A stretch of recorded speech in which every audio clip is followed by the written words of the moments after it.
we had a vendor at the company I used to work for. We used like standard lockbox codes on everything, just because it was the easy thing to do.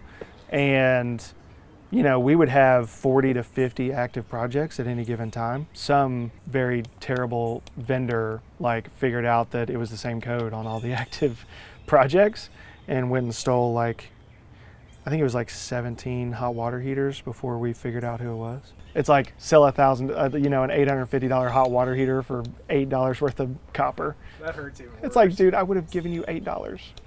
Like, if you need $8, just let me know.